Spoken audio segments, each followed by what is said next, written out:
যেভাবে লেখা আছে সেভাবেই পড়ছি। আসসালামু আলাইকুম জফর ভাই, কেমন আছেন ভাই? আমি আশিক নতুন একটি ঘটনা কালেক্ট করেছি। এটি আমার সপ্তম ঘটনা। ঘটনাটি আমার এক পরিচিত কাকার কাছ থেকে শুনলাম। কাকার নাম খালেদ মাহমুদ। তো লেখা বেশি লম্বা না করে সরাসরি ঘটনায় চলে যাচ্ছি। খালেদ কাকা যেভাবে বলেছিলাম সেভাবেই পড়ছি। খালেদ কাকা তখন যুবক ছেলে, চাকরির সুবাদে গাজীপুরে চান্দনা চৌরাস্তা নামক এক জায়গায় নতুন বাসা নিয়ে থাকে খালেদ কাকা। সারাদিন অফিস করে সন্ধ্যায় বাসায় আসে। তখন বিয়ে না করায় রান্না বান্না নিয়ে বেশ ঝামেলায় হয়। নিজেই রান্না করে খেতে হচ্ছে। সেদিনও তার বিপরীত ছিল না। নিঝুম দুপুরবেলা খালেদ কাকা চুলাতে ভাত বসিয়ে বাসায় জানালার পাশে বসে মাছ কাটছিলেন। খালেদ কাকা যেই বাসায় থাকতেন সেই বাসার একটা বর্ণনা দিন। বাড়িটা খুব বড়।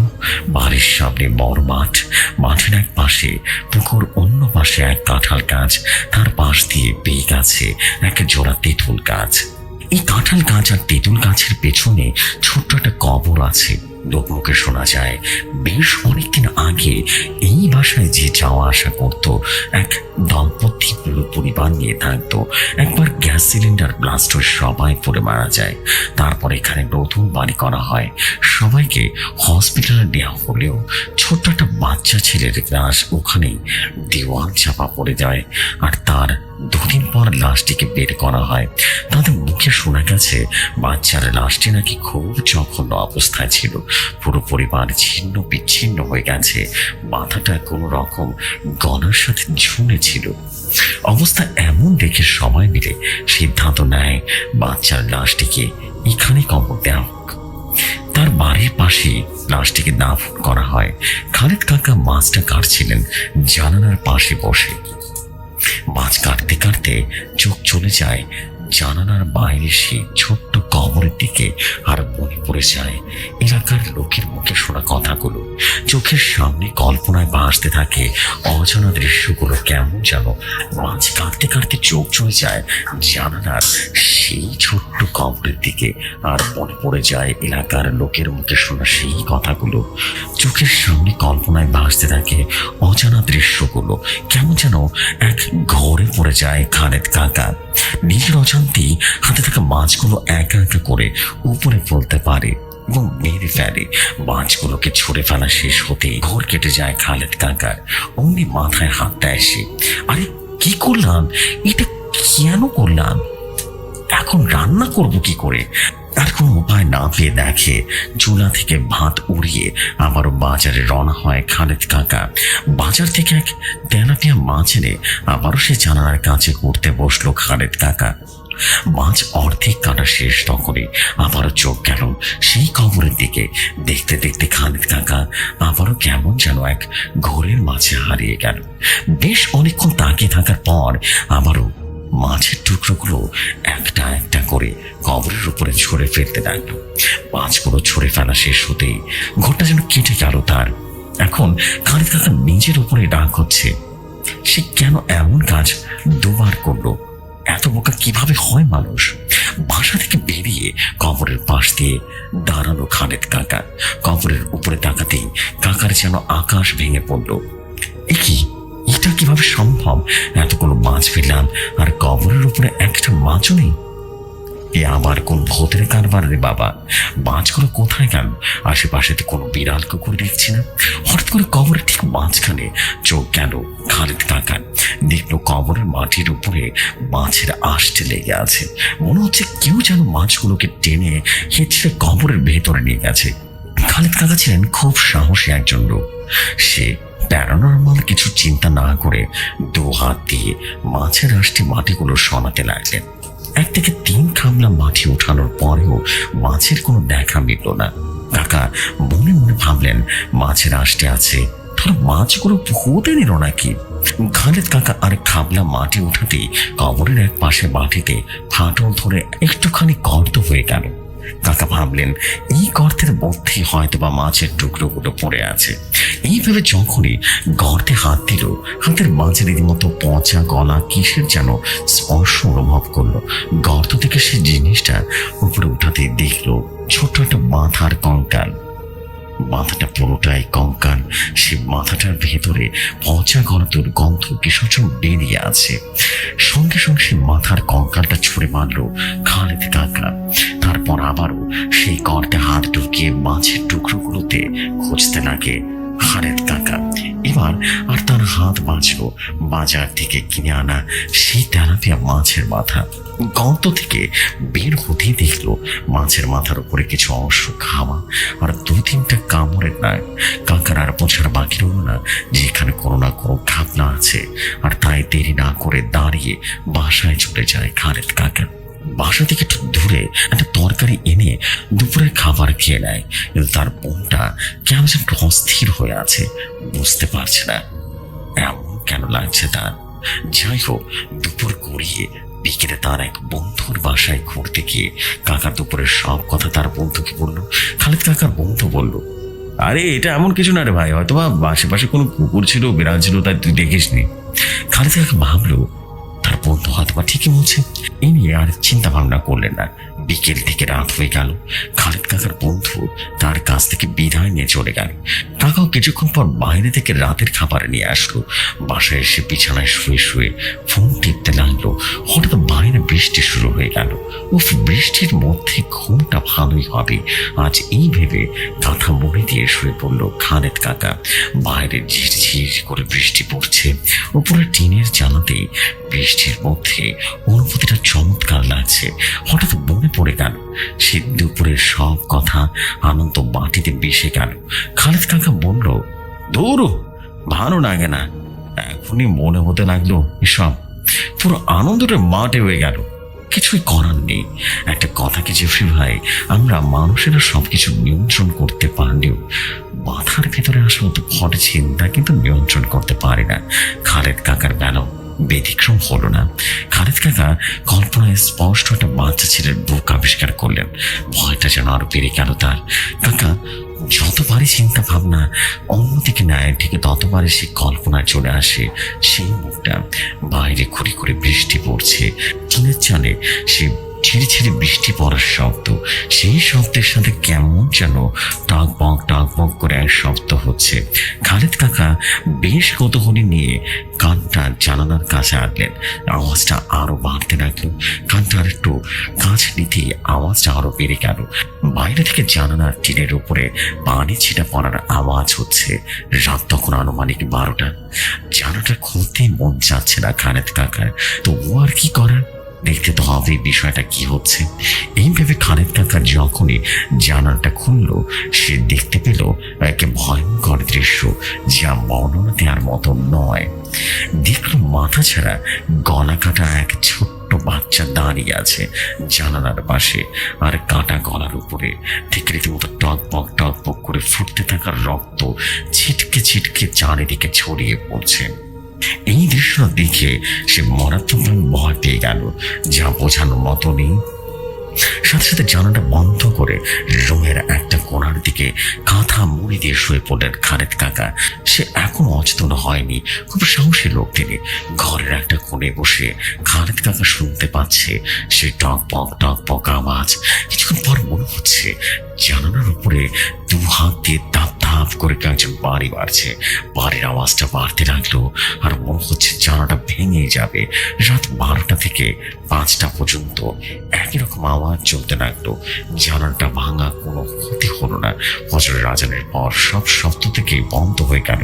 আর দেরি না করে বাসা থেকে একটু দূরে এক মাদ্রাসার হুজুরের কাছে খালেদ কাকা হুজুরের কাছে গিয়ে বললেন, হুজুর তাকে কথা দেয় ক্লাস শেষ করে রাতে খালেদ কাকার বাসায় এসে দেখবে সমস্যাটা কোথায়। হুজুর ফোন নাম্বার নিয়ে চলে আসলো। খালেদ কাকা বাসায় ভেতরে ঢোকার সাহস না হওয়ার কারণে সে বাইরে অপেক্ষা করতে লাগলো হুজুরের জন্য। রাতে হুজুর আসলো। হুজুর বলল, সমস্যাটা কি বোঝার জন্য আমি রাতে একা থাকতে হবে এখানে? খালেদ কাকা বলল, অবশ্যই যাই থাকবেন, সমস্যা নেই।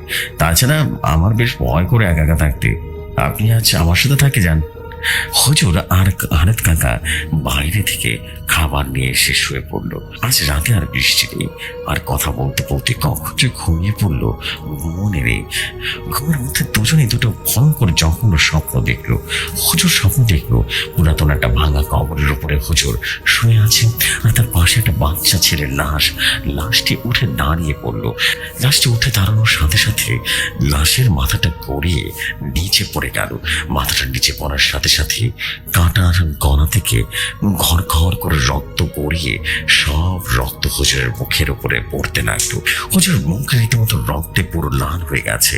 তার একটু পরে লাশটা তার উপরে পড়ে যাওয়া মাথাটিকে এক হাতে রীতিমতো উঠিয়ে দু হাতে ধরে নিজেই নিজের মাথাটা গলার উপরে একেবারে মারতে লাগলো। আর ছেলেটি মাথা লাগিয়ে ঘাটটা ঘুরিয়ে হুজুরের দিকে খুব রাগান্বিত ভাবে তাকালো। হুজুর ঘুমের ঘরেই বলে উঠলো, কে তুমি, আর কি চাও? ছেলেটি কোনো কথা না বলে শুধু তাকিয়ে থাকে। হঠাৎ তাকিয়ে থাকা অবস্থায় ছেলেটির ঘাড় থেকে মাথাটা মাটিতে পড়ে যায়। আর যতবারই মাথাটা পড়ে যাচ্ছে ঠিক ততবারই ছেলেটা তুলের গলার সাথে হোঁচট খেয়ে পড়ে যাচ্ছে, কিন্তু কোনোভাবেই মাথাটা গলার সাথে আটকে থাকছে না। রাগ করে মাথাটা সজোরে জোরে মারলো। মেয়েটার মাথাটা গিয়ে কবরের 3 হাত থেকে 4 হাত দূরে একটু ময়নার ছোপের পাশে। তারপর কবরের কাছে এসে দাঁড়ায়নি মাথায় সেই বাচ্চা ছেলেটি কবরের পাশে একটু করে মাটি দিয়ে হুজুরের উপরে ফেলতে থাকে। দেখতে দেখতে কবরে ভরে উঠে সেই সাইড দিয়ে শুধু ঝোঁক দিয়ে দেখা যাচ্ছে হুজুরের কবরটা রীতিমতো পুরোপুরি ভরে যায়। আর মাত্র একটা খাবলা মাটি দিলেই পুরো শরীর থেকে দেখা যাবে। তখন হুজুর লাফ দিয়ে ছটফট করতে করতে ঘুম থেকে উঠে যায়। হুজুর চিৎকার করে শুনে খালেদ কাকাও উঠে পড়ে। খালেদ কাকা ও হুজুর দুজনেই বসে আছে, দুজনের মুখে অনেক ভয়ের ছাপ। খালেদ কাকা জিজ্ঞেস করলেন, কি ব্যাপার হুজুর, আপনি চিন্তিত মনে হচ্ছে, কি হচ্ছে বলুন তো? তখন হুজুর তার পুরো স্বপ্নের ব্যাপারটা বলল। হুজুর জিজ্ঞেস করলো, ভাই আপনার কেমন লাগছে কেন? খালেদ কাকা বলল তার দেখা স্বপ্নের কথা। খালেদ কাকা স্বপ্নে দেখলো সে বাড়ির পাশে সে কাঁঠাল গাছটির উপরে বসে হাত পা দোলাচ্ছে।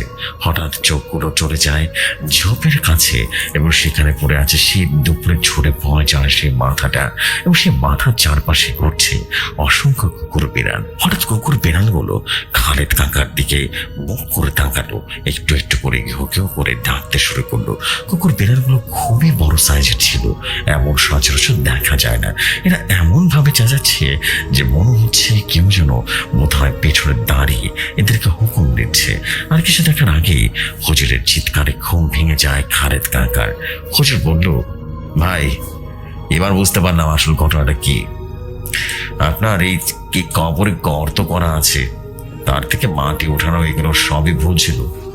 আর এর থেকে সবচেয়ে বড় ভুল ছিল ওই মাথার কঙ্কাটা ছুঁড়ে ফেলে দেয়া। খালেদ কাকা চুপচাপ বসে হুজুরের কথা শুনলেন। পরে সকাল হলেই সে ফেলে দেওয়া মাথাটা খুঁজে পেয়ে সে ঝোপের মধ্যে মাথাটা সেখানে উঠিয়ে ফাঁক দিয়ে ভরে দেয় তারা। তার 2 দিন পর খুব বড় করে একটা জমায়েত মিলাই পড়ানো হয়, খাওয়ানো হয়, সাথে দোয়া করা হয়। এরপর আর কোনোদিন সমস্যা হয়নি। তবে এরপর কোনোদিন খালেদ কাকা ওই বাড়িতে একা থাকতেন না, পরে বিয়ে করে বউয়ের সাথে থাকেন তিনি। এই ছিল ঘটনা। যে সময় যদি ঘটনাটি ভালো লাগে পড়ে শোনাবেন।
মাহফিলের আয়োজন করা হতো। প্রথমে মিলাদ মাহফিল ও তবারক বিতরণ, এরপর গান বাজনা করা হতো। সেই গানের আসরে পাশের গ্রামের ভিন্ন ধর্মের বিভিন্ন মানুষরাও আসতেন। গ্রামের নাম ছিল নাউডুবি।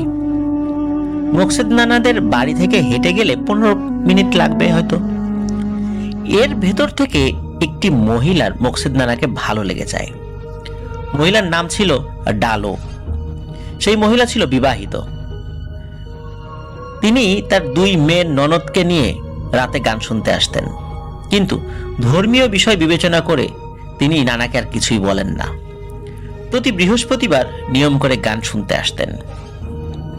মোকসেদ নানার মা বাবা একসময় চিন্তা করলেন মোকসেদ নানাকে বিয়ে করানো দরকার। এমন করে গান বাজনা করে ঘুরে ঘুরে বাউলের মতো আর কতদিন? সংসার তো করতে হবে, আর সংসারই হতে হবে, অন্যান্য কাজকর্ম করতে হবে। বিয়ে করিয়ে দিলে হয়তো সংসারই হবে মোকসেদ নানা। যেমন ভাবনা তেমন কাজ। আগের দিনে কিন্তু এখনকার মতো ছেলে মেয়েদের তেমন কোনো দেখাদেখির পর্ব থাকতো না। মুরব্বীদের দেখাই ছিল চূড়ান্ত। মেয়ে দেখা হয়, বিয়ের দিন তারিখ ঠিক হয়। 2 বা 3 গ্রাম দূরে মোকসেদ নানার বিয়ে ঠিক করা হয়।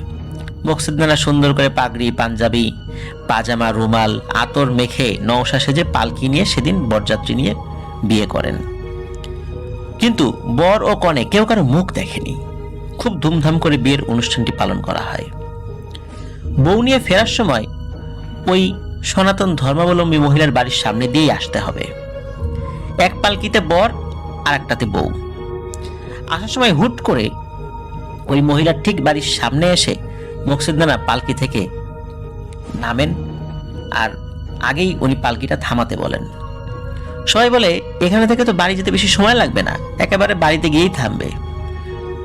বেশ কয়েকবার তো পালকি থেকে নেমে তোমরা জিরিয়ে নিয়েছো, আবার নামতে হবে কেন? সকলে যখন এই বিষয় বলে, অন্যান্য আত্মীয় স্বজনরা ছিল, কিন্তু মোকসেদ নানা খুব গম্ভীর ও আদেশের গলায় পালকি থামাতে বলে। থামানোর পর একজনকে বলে সে আর বাড়ি যাবে না। সবাই বলে কেন? এমন পাগলের মতো কথা বলছিস কেন? সবাই যখন খুব জোরাজুরি করছিল, তখন সেখান থেকে একজন লোক পাঠিয়ে মোকসেদ নানার মাকে ডেকে আনা হয়। তারপর তার মাকে সে বলে, বউ চাইলে ছেলে পাবা না, আর ছেলে চাইলে বউ পাবা না। তখনই সাথে সাথে গ্রামের গণ্যমান্য মাতবর, মেম্বার, চেয়ারম্যান সবার উপস্থিতিতে মেয়ের সাথে যারা এসেছিল তাদের মাধ্যমে মেয়ের বাড়ির লোকজনকে খবর দিয়ে তাদের কাছে ক্ষমা চেয়ে তাদের মেয়েকে তাদের হাতে তুলে দেয়। এর কিছুদিন পর থেকে রাতে মোকসেদ নানাকে ঘরে পাওয়া যেত না। এমন করে 2-1 বার না, প্রায় রাতেই এমন হতো। ঘর ভেতর থেকে আটকানো থাকে, কিন্তু সকালবেলা তাকে বাড়ির উঠানোর মাঝখানে পাওয়া যায়। তার মা বাবা বেশ চিন্তায় পড়ে যায়, ছেলেটার সাথে কেন এমন হলো? এখন রাতে ঘরেও পাওয়া যায় না। একদিন রাত্রে মোকসেদ নানার মা, অর্থাৎ আমার মায়ের নানি, রাত্রে স্বপ্নে দেখে ফিসফিস করে কেউ তাকে বলছে, মোকসেদকে সকালে যেখানে দেখিস সেখানে শুধু শন আর বাঁশ দিয়ে লোহার পেরেক ছাড়া, দরজার বেড়া ছাড়া একটি আসন ঘর তুলে দেয়। মোকসেদ নানার মা স্বপ্নটার বিষয়ে কাউকে কিছুই বলেন না। এরপর কোনো প্রকার সমস্যা ছাড়া বেশ কিছুদিন চলে যায়। মোকসেদ নানা তার নিয়মে গান গাইতেন, তার মা ছাড়া কারোর সাথে কথা বলতেন না। বেশ কিছুদিন ভালো যাবার পর মোকসেদ নানার মা আবার স্বপ্নটা দেখেন। সেদিন দেখেও কারোর সাথে কিছুই বলেন না। এর 3 দিন পর সকালে মোকসেদ নানাকে ঘরে পাওয়া যায় না, উঠানেও পাওয়া যায় না। মোকসেদ নানার মা, বাবা, অন্যান্য ভাই বোনেরা কান্নাকাটি শুরু করে। তখন আমার নানা বাড়ি থেকে কান্নাকাটির শব্দ শুনে আমার নানা, মামা ও খালারা সাথে সাথে মোকসেদ নানাদের বাসায় যায়। গিয়ে শোনে মোকসেদ মামা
পবিত্র জিনের পক্ষে গিয়ে সেটা তুলে আনা সম্ভব নয়। তাই নানা ভাইয়ের মৌলানা সাহেব ওই তাবিজটা নষ্ট করতে পারেনি। জিন জাতি অনেক পবিত্র ও অপবিত্র জায়গায় যেতে পারে না। যদি মোকসেদ নানার মা প্রথমবার স্বপ্নটা দেখার পরই আসন ঘর তুলে দিতেন, তাহলে 12 বছর তিনি আর জঙ্গলে জঙ্গলে থাকতেন না। এখন কিছুই করার নেই, এমন করে 12 বছর কাটাতে হবে। তখন থেকে কেউ না কেউ মোকসেদ নানাকে একা একা হেঁটে বেড়াতে দেখতেন, জঙ্গলের ভেতর দেখতেন, কিন্তু কেউ তাকে কিছু বলতেন না। সবাই তাকে নাম দেন মোকসেদ পাগল। মোকসেদ পাগল নামেই তিনি সকলের কাছে পরিচিত হয়ে যান। প্রিয় লিসেনার্স, ঘটনা কিন্তু এখানে শেষ নয়। 12 বছর শেষ হওয়ার সাথে সাথে তিনি তার বাড়িতে ওই উঠোনের মাঝখানে যে আসন ঘর তোলা হয়েছিল সেখানে গিয়ে ওঠেন। আবার প্রতি বৃহস্পতিবার গান বাজনা করতেন। গান বাজনা শেষ করে সবাই যে যার মতো চলে যেত। ওই যে হিন্দু মহিলা, তিনিও কিন্তু গান শুনতে আসতেন।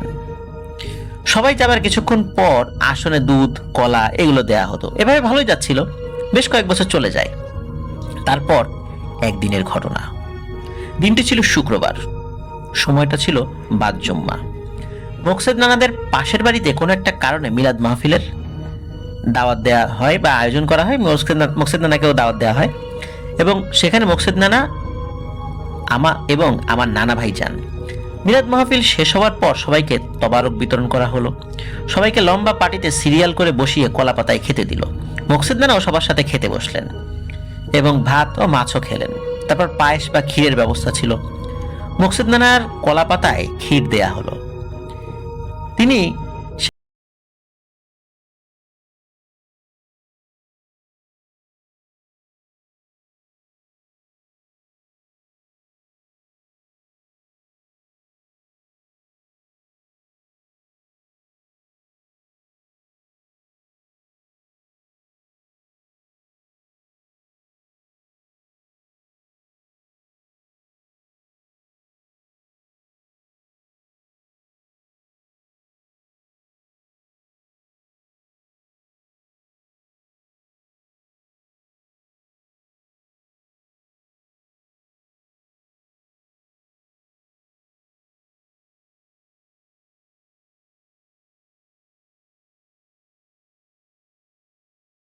আরম্ভ হয়ে যায়।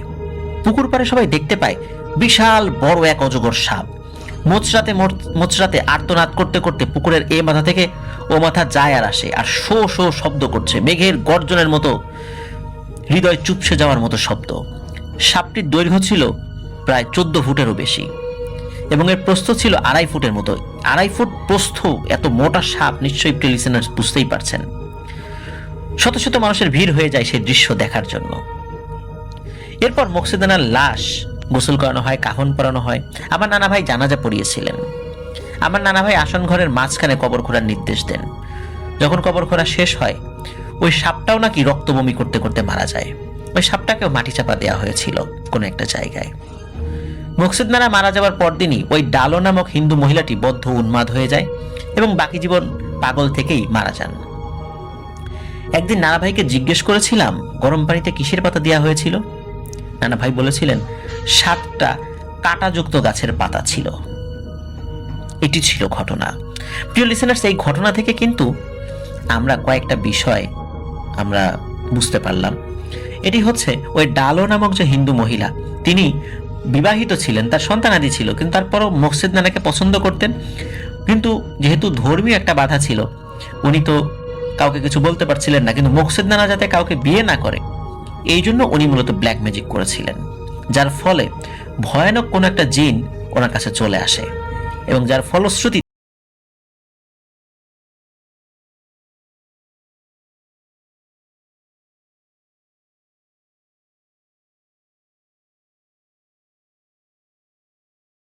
খাবার খেতেন না। তারপর যখন 12 বছর পার হয়ে যায়, আবার বাড়িতে ফেরত আসেন। এরপরে আবার আগের নিয়মে উনি জীবনযাপন করতে থাকেন, মানুষের সাথে কথা বলতে থাকেন। এরপরে কোনো একটা বাড়িতে দাওয়াত খেতে গিয়ে যখন ওই ক্ষীর খেয়েছেন, তখনই এই সমস্যা, রক্ত বমি করতে করতে মারা যান। উনি মারা যাওয়ার পর ওই যে একটা সাপ, অজগর সাপের মতো একটা সাপ, 2.5 ফুট চওড়া, লম্বা তো প্রায় 14 ফুটের উপরে, কত মোটা একটা সাপ নিশ্চয়ই বুঝতে পারছেন। এই সাপটি আসলে কি সাপ ছিল না অন্য কোনো ব্যাপার ছিল, ক্ষীর খাওয়ার সাথে সাথে কেনই বা এরকম পরিণতি হয়েছিল, এই বিষয়টি নিয়ে পরবর্তীতে আর কোনো অ্যানালাইসিস হয়নি। আমরা যে বিষয়ে কোনো জানতে পারবো যে কোনো হুজুর কোনো কিছু বলেছিলেন, এই সম্পর্কিত কোনো তথ্য আমাদেরকে স্বরূপ আজগর ভাই দিতে পারেননি। আসলে আমাদের আশেপাশে অনেক ঘটনা ঘটে যায়, সবগুলোর ব্যাখ্যা তো আমরা দিতে পারি না। তবে এতটুকু বলতে পারি যে ব্ল্যাক ম্যাজিকের পরিণতি কি ভয়ানক হতে পারে। এই ডালো নামক যে মহিলা, উনি যে ব্ল্যাক ম্যাজিক করেছিলেন, তার পরিণতিও কি হলো দেখুন। তিনিও কিন্তু আর ভালো থাকতে পারেননি, বদ্ধ উন্মাদ হয়ে গিয়েছিলেন। কেন আবার উনি উন্মাদ হলেন, এই বিষয়টির তথ্যও আমরা জানতে পারিনি। অনেক বিষয় রহস্যাবৃতই থেকে যায়, রহস্যাবৃত থেকেই মানুষের জন্য শিক্ষণীয় হয়ে থেকে যায় সারাটা জীবন। এমন একটি ঘটনা ছিল এটা। ধন্যবাদ স্বরূপ আজগর ভাই, চমৎকার একটি ঘটনা আপনি আমাদেরকে দিয়েছিলেন, যেটি আমরা পাতালবাসী বইয়ে সন্নিবেশিত করেছিলাম। আশা করছি এই ঘটনাটি লিসেনারদের কাছে ভালো লাগবে।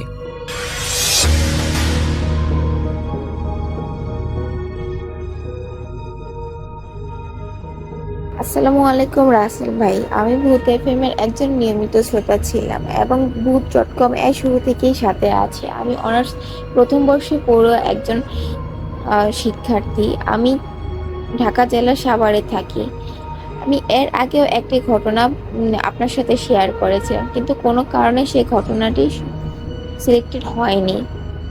আজ আবারও একটি সত্য ঘটনা শেয়ার করতে যাচ্ছি। ঘটনাটি সংগ্রহ করেছি আমার এক দূর সম্পর্কের মামা থেকে। তিনি আমাদের একটি ব্যবসা প্রতিষ্ঠানে কর্মরত ছিলেন। তিনি পেশায় ছিলেন একজন দর্জি, আর তার বাড়ি ছিল উত্তরবঙ্গের কোনো একটি জেলায়। সঙ্গত কারণে আমি গ্রামের নামটি বলতে পারবো না, কারণ মামার নিষেধ আছে। এত কিছু উল্লেখ করছি কারণ এগুলো ঘটনার সাথে সম্পৃক্ত। তো একদিন মামার সাথে গল্প করতে করতে একটা সময় এসে তাকে জিজ্ঞেস করেই বসলাম যে তিনি জিন ভূতে বিশ্বাস করেন কিনা। উত্তরে তিনি আমাকে হাবুদক উত্তর দিলেন এবং বললেন তিনি জিন ভূত বিশ্বাস করেন। এর কারণ তাকে জিজ্ঞেস করলে আমি জানতে পারি যে তার জীবনে ঘটে যাওয়া একটি ঘটনা আছে যা তাকে জিন ভূত বিশ্বাস করতে বাধ্য করেছে। তিনি আরো বলেন এটি তার জীবনে ঘটে যাওয়া একটি সত্য ঘটনা এবং এই ঘটনাটির একটি অংশ এখানে তার সাথে চলমান আছে, যেটি ঘটনার শেষে আপনারা জানতে পারবেন। তো আর কথা না বাড়িয়ে আমি সোজা আমার ঘটনায় চলে আসি। আমার মামা আমাকে যেভাবে বলেছেন আমিও ঠিক সেভাবেই বলছি। সময়টা ছিল 1980-1982 সেই দিকে। তখন আমি ক্লাস 6 বা 7-এ পড়তাম। আমি থাকতাম গ্রামের বাড়িতে, যেটি উত্তরবঙ্গের কোনো একটি জেলায় অবস্থিত। ছোটবেলা থেকে আমার ছিল কাপড় সেলাই ও মেশিনের উপর অনেক আগ্রহ, তাই আমি প্রতিদিন স্কুল ফাঁকি দিয়ে এলাকার একটি কাপড়ের দোকানে সারাদিন বসে থাকতাম ও কাজ দেখতাম। প্রচুর আগ্রহ থাকার কারণে এভাবে কাজ দেখতে দেখতে অনেক কাজ নিজ থেকেই শিখে ফেলেছিলাম। আমার এমন আগ্রহ দেখে সেই দর্জি দোকানের মালিক আমাকে সেই দোকানের কাজে নিয়ে নিল। কাজ করতে করতে এক সময় আমাকে পড়ালেখা বাদ দিতে হলো, আর এভাবেই চলতে লাগলো আমার দিন। প্রতিদিন কাজ করে বাড়ি ফিরতে প্রায় রাত 1টা-2টা বেজে যেত। দোকানের থেকে আমার বাড়ির পথ শুধু একটি বটগাছ ছাড়া আর তেমন কোনো কিছু চোখে পড়ার মতো ছিল না। দেখতে দেখতে একসময় রমজান মাসও চলে আসলো, আর রমজান মাস হওয়ার কারণে আমি চিন্তা করলাম আর একটু দেরি করে অর্থাৎ সেহরির সময় বাসায় ফিরবো, এতে করে সেহরি করে ঘুমিয়ে যেতে পারবো। তো যেই চিন্তা সেই কাজ। আমি প্রায় প্রতিদিনই সেহরির সময় বাসায় ফিরে সেহরি করে ঘুমিয়ে যেতাম। এমনকি এক রাতে আমি বাড়ি ফিরছিলাম, রাত তখন 3টার মতো। আর গ্রামের রাত 3টা মানে গভীর রাত। চারিদিকে সুনসান নীরবতা, পুরো রাস্তায় একজন মানুষও নেই। হাঁটতে হাঁটতে এক সময় যখন আমি সেই বট গাছের কাছাকাছি এলাম, দেখলাম একটি কুচকুচে কালো কুকুর আমার পেছনে পেছনে আসছে। কুকুরটি দেখতে স্বাভাবিকভাবে অন্য কুকুরের মতোই ছিল। আমি ভাবলাম ব্যাপার কি, এতদিন থেকে রাস্তায় চলাচল করছি, কখনো তো কুকুর দেখা হয়নি। হাঁটার এক পর্যায়ে লক্ষ্য করলাম আমি থেমে গেলে কুকুরটিও থেমে যায়, আর আমি হাঁটা শুরু করলে কুকুরটিও হাঁটতে শুরু করে। আমি একটু ভয় পেয়ে গেলাম, কিন্তু যেহেতু জিন ভূতে আমার বিশ্বাস ছিল না, তাই ব্যাপারটাকে খুব একটা বেশি পাত্তা দিলাম না, স্বাভাবিকভাবে নিলাম। ভয়ে ভয়ে এক পর্যায়ে বাড়িতে চলে আসলাম। পুরো রাস্তায় কুকুরটি আমার পিছু পিছু বাসা পর্যন্ত আসলো, কিন্তু বাড়িতে প্রবেশ করার পর কুকুরটি সেখান থেকে চলে গেল, আর বাড়িতে প্রবেশ করেনি। আর এভাবে প্রতিদিন চলতে লাগলো। কুকুরটা প্রতি রাতেই বাড়ি পর্যন্ত এসে চলে যেত, কিন্তু বাড়িতে প্রবেশ করতো না। দিনের বেলাতে কিন্তু দোকানে যাওয়ার সময় সেই কুকুরটিকে কখনোই দেখতে পেতাম না। শুধুমাত্র রাতের বেলা বাড়ি ফেরার সময় কুকুরটি দেখা পেতাম। এখানে বলে রাখা ভালো যে কুকুরটা কখনো আমার কোনো ক্ষতি করেনি, আর কুকুরটার দ্বারা যেহেতু কোনো ক্ষতি হয়নি, তাই ব্যাপারটা আমি খুব স্বাভাবিকভাবেই নিতাম। তো এক রাতে আমি প্রতিদিনের মতো বাড়ি ফিরছিলাম, সেই কুকুরটিকে আমি কোথাও দেখতে পেলাম না। চিন্তা করলাম তাহলে আজকে কুকুরটা বোধহয় আসেনি। চিন্তা করতে করতে হাঁটছিলাম, হঠাৎ বটগাছ পর্যন্ত দেখলাম দূরে সাদা কিছু একটা আমার দিকে আসছে। ভালো করে লক্ষ্য করে দেখলাম একজন যুবক আমার দিকে আসছে। যুবকের পরনে ছিল সাদা জুব্বা আর সাদা টুপি। যুবকটি দেখতে ছিল খুবই সুদর্শন আর অনেক লম্বা। আমি চিন্তা করলাম এত রাতে এই রাস্তায় তো কারো থাকার কথা না। ভাবতে ভাবতে সেই যুবকটি আমার কাছে এসে পড়লো এবং সামনাসামনি দেখা সে আমাকে লম্বা সালাম জানালো। আমি খুব অবাক হইলাম, এই সালামের উত্তর দিলাম। আমি আমি তার দিকে এক দৃষ্টিতে তাকিয়ে রইলাম। তখন যুবকটি আমাকে মুচকি হেসে বলল, আপনি কি ভেবেছেন আমি জানি? আপনার সব প্রশ্নের উত্তর দিচ্ছি। আমার নাম ইসমাইল। বাজারের দিকে যে মসজিদটা আছে আমি সেই মসজিদেই থাকি এবং আমি সেখানকার মুয়াজ্জিন। একটু পরে সেহরির সময় হবে, তাই মসজিদে যাচ্ছি এলাকার সকলকে ডেকে দেওয়ার জন্য। এগুলো বলে সে আবার সালাম দিয়ে চলে গেল। আর আমি কি বলবো কিছুই বুঝতে পারছিলাম না, কারণ একে তো অচেনা একজন মানুষ, তার উপরে আবার সেই সকল প্রশ্নের উত্তর দিয়ে গেল যেগুলো আমি মনে মনে ভাবছিলাম। ভাবতে ভাবতে তাকিয়ে রইলাম চলে যাওয়া যুবকের দিকে, আর সেও অন্ধকারে মিলিয়ে গেল। এগুলো ভাবতে ভাবতে বাসায় চলে এলাম। কেন জানি না প্রচন্ড মাথা ব্যথা করছিল, তাই সেই রাতে কোনো রকম খেয়ে ঘুমিয়ে গেলাম।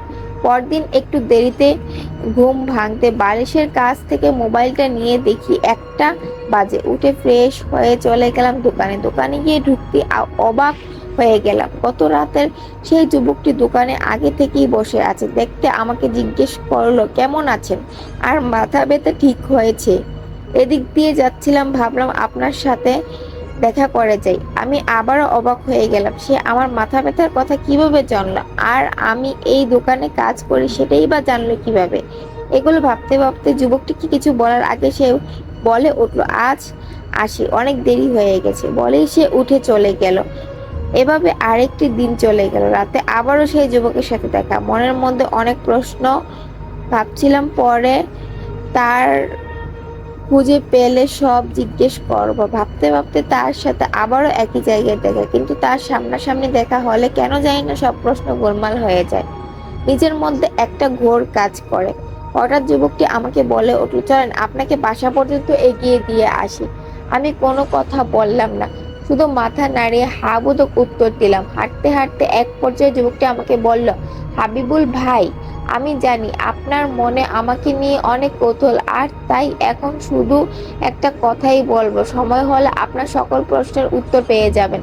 আশা করি আজকে আর কিছু জানতে চাইবেন না। তারপর সে আমাকে বাড়ি পর্যন্ত এগিয়ে দিল। আমি তাকে বাড়িতে আসতে বললাম, কিন্তু কিছুতেই সে বাড়িতে আসতে চাইছিল না। সে বলল, সেহরির সময় হয়ে গেছে ভাই, মসজিদে যেতে হবে, অন্যদিন আসবো, বলেই চলে গেল। এভাবে কিছুদিন গেলে আমার প্রশ্নের উত্তর পেলাম না। মনে মনে অনেক কিছু ভেবে রাখলাম, এরপর দেখা হলে তাকে জিজ্ঞেস করব। তারপর সেদিনই তার সাথে আমার আবার দেখা, কিন্তু প্রতিবারের মতো এবারও আমি সবকিছু ভুলে গেলাম।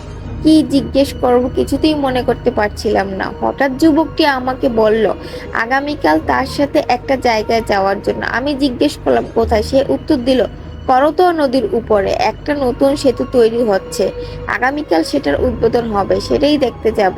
আমি আর কোনো কথা না বাড়িয়ে বলে দিলাম, ঠিক আছে। যাব, কিন্তু আমি কি জানতাম যে সেদিন আরো অবাক করা বিষয় আমার জন্য অপেক্ষা করছিল। তারপর সেই যুবক চলে গেল, আর সেদিন রাতে তার সাথে আমার দেখা হলো না। এখানে বলে রাখা ভালো, সঙ্গত কারণে উল্লেখ্য সেতুটির নাম আমি লিসেনারদের বলতে পারছি না, এবং ঘটনা শেষে আমি সেই সেতুটির ছবি আপনাকে পাঠিয়ে দেব। পরদিন যথাসময়ে আমি সেখানে পৌঁছে গেলাম, যেখানে যুবক ছেলেটি আমাকে যেতে বলেছিল। আমি গিয়ে দেখলাম আমার আগে থেকে এই ছেলেটা ওইখানে যে আমার জন্য অপেক্ষা করছে। তারপর যুবক আমাকে বলল, ভাই এসেছেন, চলেন তাহলে যাওয়া যাক। আমরা হাঁটতে হাঁটতে সেতুটির দিকে আগাচ্ছিলাম। এখানে বলে রাখছি, যেহেতু সেতুটির উদ্বোধন ছিল ওই দিন, তাই সরকারি লোকজন ও মন্ত্রী না আসা পর্যন্ত সেতুটির চারিদিক থেকে লাল ফিতায় বাঁধা ছিল, এবং চারদিকে অনেক আইন শৃঙ্খলা রক্ষাকারী বাহিনী ছিল, এবং জায়গাটা ঘেরাও করা ছিল। ভেতরে কাউকে প্রবেশ করতে দেওয়া হচ্ছিল না। তারপর এক সময় আমি ইসমাইল ভাইকে বললাম, সেতু উদ্বোধন না হওয়া পর্যন্ত তো কাউকে সেতুতে উঠতে দিবে না, বরং আমরা এখানে দাঁড়াই, উদ্বোধন শেষে আমরা যাব। তখন ইসমাইল ভাই বলেন, কোনো সমস্যা নেই, আপনি আমার সাথে আসুন, কেউ কিছু বলবে না। আমি ভাবলাম সে হয়তো মজা করছে, আমি যেতে চাইলাম না। পরে জোরাজুরির এক পর্যায়ে আমি তার সাথে গেলাম। দেখে আমি পুরো অবাক হয়ে গেলাম। আমরা দুইজন আইন শৃঙ্খলা বাহিনীর সামনে দিয়ে সেই ফিতা ক্রস করে সেতুতে প্রবেশ করলাম, কিন্তু কেউ আমাদের দেখছে না বা কিছু বলছেও না। পুরো ফাঁকা সেতু, এপার থেকে ওপার দেখা যাচ্ছে, আমরা দুইজন ছাড়া আর কেউ নেই সেই সেতুতে। বেশ ভালোই লাগছিল। আমরা দুইজন সেতুটির এক প্রান্ত থেকে অপর প্রান্ত পর্যন্ত হেঁটে এলাম, সেতু সীমানার বাইরে। তারপর এক সময় সরকারি লোকজন ও মন্ত্রী এসে সেতুটি উদ্বোধন করলো, আর আমরাও সেখান থেকে চলে আসি। সেদিন আর দোকানে যাইনি, ইসমাইল ভাইকে বিদায় দিয়ে সোজা চলে আসলাম।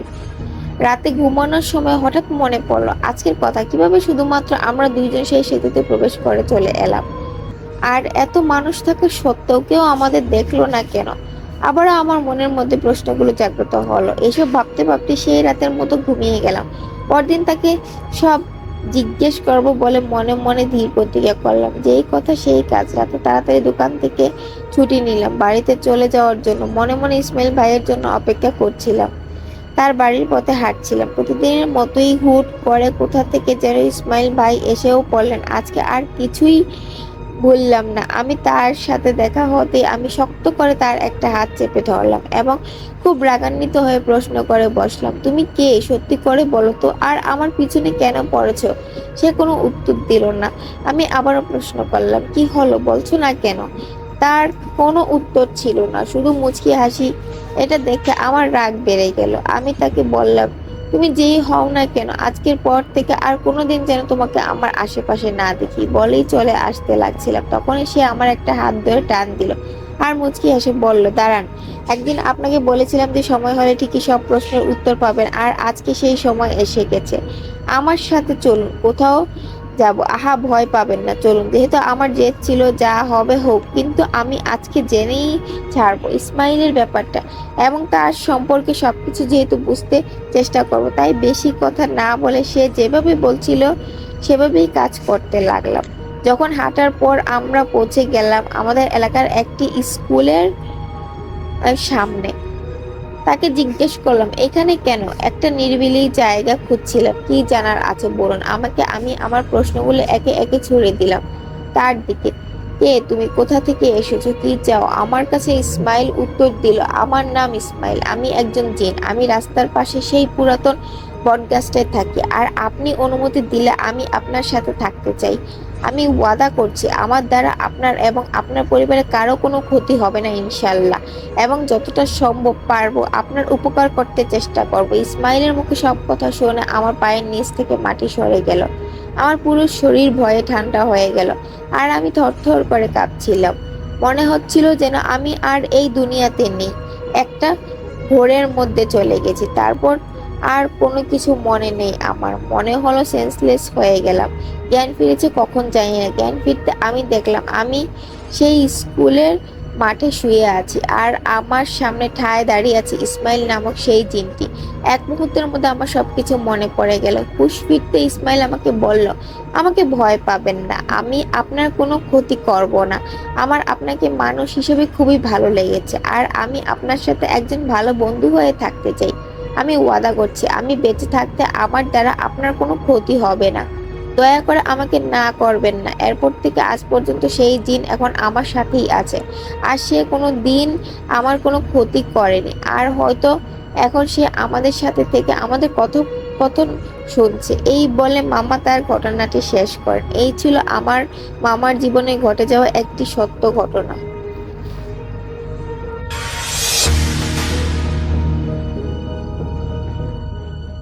নিয়ে এলাম ইরফান চৌধুরীর শেয়ার করা সেই ঘটনা। ইরফান বেশ অনেক বছর জর্জিয়াতে বসবাস করেন। গত বছর তিনি এই ঘটনাটি শুনেছিলেন। সেদিন বৃষ্টির রাত, তার ভাইয়ের একটা গ্যাস স্টেশন আছে, পেট্রোল পাম্প আর কি, যেটা সেখানে তিনি রাতে হেল্প করছিলেন, মানে চাকরি করছিলেন। তাদের যে এমপ্লয়ি ছিল রাতে সে সিক কল দিয়েছিল। এটা 24 ঘন্টার একটা স্টেশন। তো ইরফান ওই দিন যায় সেখানে কাজ করতে রাতের বেলা। তো একা ছিলেন, ভেতরে লক করা, মোটামুটি কাজকর্ম করছেন। শুধু যখন তাদের ভেন্ডরগুলো আসে ভোরের দিকে বিভিন্ন প্রোডাক্ট নিয়ে, তখন খুলে দিতে হয়। তো রাতে প্রচুর বৃষ্টি হচ্ছিল, কাস্টমার ছিল না, একেবারেই ছিল না। বেশ লেজি একটা নাইট। ইরফান টুকিটাকি তার জিনিসপত্র করে বসেছিল। তো ভোরের দিকে তাদের একজন ভেন্ডর আসে প্রোডাক্ট নিয়ে। তো ইরফান দরজা খুলে দেয়। সে প্রোডাক্ট রাখতে রাখতে গল্প করতে থাকে। তারা বিভিন্ন সময়, যেহেতু মানুষজন নাই, গল্প করতো। তো সেই ভেন্ডরকে তিনি বলছিলেন যে এরকম বৃষ্টি, কঠিন অবস্থা, দেখো ওইদিকে, মানে যে তাদের গ্যাস স্টেশনের ওই পাশে একটা বিশাল উডসের মতো ছিল। বলতেছিল যে ওখানে দেখো কি অবস্থা, মনে হয় পানি জমে গেছে সেই। তো সেই যে ভেন্ডর তাকে বলতেছিল যে হ্যাঁ, এরকম বৃষ্টির রাতে ক্যাম্পিং করতে কিন্তু খুব মজা উডসের মধ্যে। তো ওই যে ভেন্ডর, ওর নাম ড্যান, ও তাকায় আছে ওই দূরে উডসের দিকে, আর বলতেছে, বিষাদভাবে তাকায় আছে। তো বলতেছে যে একসময় খুব ক্যাম্পিং করতাম আমার ভাইয়ের সাথে, এখন তো আর যাওয়া হয় না, আমি কাজে কর্মে আটকা। তুমি গেছো নাকি ক্যাম্প করতে কখনো? তো ইরফান বলতেছে না, আমার তো যাওয়া হয় না, আসলে আমার কাজকর্ম থাকে, আর এই যে আমার ভাইয়ের স্টেশন এইখানেও দেখতে হয়। বলে হ্যাঁ ম্যান, এটা আসলে তোমার লাক খারাপ, তুমি ওরকম গেলে বুঝতা যে কি মজা। আমার ভাই তো মোটামুটি সে ভ্যান ক্যাম্পার, তার ভ্যানের মধ্যে সব কিছু থাকে, এটা নিয়ে সে ঘুরে। আর আমি আগে যাইতাম ওর সাথে বিভিন্ন সময় ক্যাম্প ট্যাম্প করতে, এখন আর যাওয়া হয় না। এই বলে সে তাকে আছে। এর মাঝে বৃষ্টির তোড় আরও বাড়ছে। তো হচ্ছে এইটা, ওই ভেন্ডর বললো যে আমি একটু তোমার এখানে এসে দাঁড়াই, একটা কফি খাই, ভালো লাগতেছে না। তো এসে দাঁড়াইলো, কফি নিয়ে কথা বলতেছে।